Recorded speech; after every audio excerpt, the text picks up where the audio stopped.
రామారావు అనే వ్యక్తి ఒక కంపెనీలో మేనేజర్గా జాయిన్ అయ్యాడు.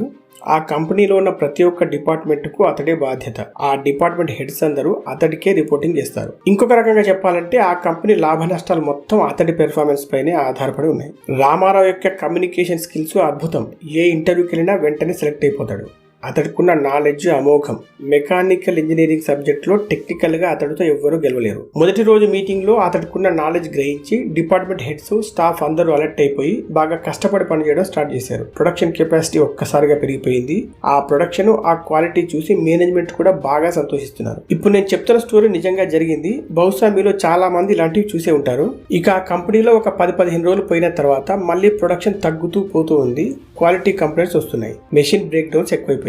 తద్వారా సేల్స్ కూడా డౌన్ అయిపోయి అన్ని అకౌంట్స్ లాస్ చూపిస్తున్నాయి. కారణం తెలియక మేనేజ్మెంట్ ఒక కన్సల్టెంట్ పిలిపించి ఒక వారం రోజులు స్టడీ చేసి రిపోర్ట్ ఇవ్వమంది. ఆ రిపోర్ట్ తేల్చింది ఏంటంటే, మన మేనేజర్ రామారావు ఒక్కసారి కంపెనీకి వచ్చి సీట్లో కూర్చున్నాడంటే తిరిగి ఇంటికి వెళ్ళేటప్పుడు మాత్రమే లేస్తాడు. ఏ డిపార్ట్మెంట్ కు పర్సనల్ గా వెళ్ళడు. ఏ విషయం పైన కూడా రివ్యూ చేయడు. ఎందుకంటే బద్ధకం, సోమరితనం. ఎవరైనా ప్రాబ్లంతో వస్తే దాన్ని పోస్ట్ పోన్ చేస్తాడు. మార్కెటింగ్ వాళ్ళు ఏదైనా మెయిల్ ఇస్తే వాటికి ఎన్నో రోజులకు కానీ రిప్లై ఇవ్వడు. ప్రపంచంలోని ఏ బాస్ అయినా యాక్టివ్గా ఇంట్రెస్ట్గా పనిచేయట్లేదు అని అర్థమైన మరుక్షణం ఏ ఎంప్లాయీ కూడా సరిగా పనిచేయడు. ఇది ఆఫీస్కైనా, రాష్ట్రానికైనా, చివరికి దేశానికైనా ఈ రూల్ వర్తిస్తుంది. ఈ విషయం తెలిసిన తర్వాత రామారావును ఆ కంపెనీ నుండి తీసేసింది మేనేజ్మెంట్.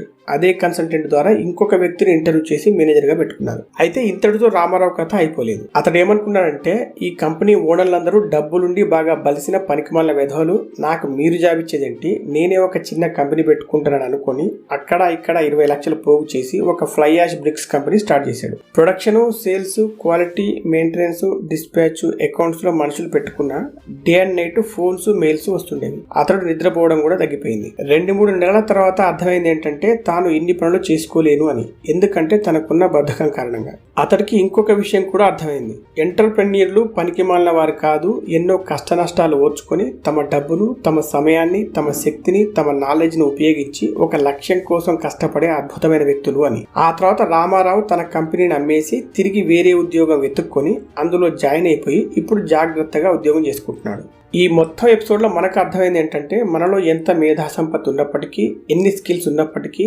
బద్ధకం, పనులను వాయిదా వేయడం లాంటి లక్షణాలు కనుక మీలో ఉంటే మీరు ఇంట్లోకి వస్తున్న లక్ష్మీదేవిని తలుపు మూసి మీకు మీరే ఆపుకునేవారు అవుతారు. మీరు గొప్ప గొప్ప వ్యక్తుల చరిత్రను చదివినా, కోటీశ్వరుల బయోగ్రఫీని పరిశీలించినా, వారు తమ దృష్టినంతా ఒకే పని మీద పెట్టి ఎన్ని కష్టాలు ఎదురైనా దానికోసమే శ్రమించడం వల్ల వారు విజయాన్ని పొందారని మీకు అర్థమవుతుంది. అలాగే జీవితంలో ఓడిపోయిన వారిని గమనిస్తే వారి అపజయాలకు గల కారణాల్లో ముఖ్యమైనది బద్ధకమే. ఇది ఒక అలవాటుగా, వ్యసనంలాగా మారితే మనిషి ఏ పని చేయలేడు.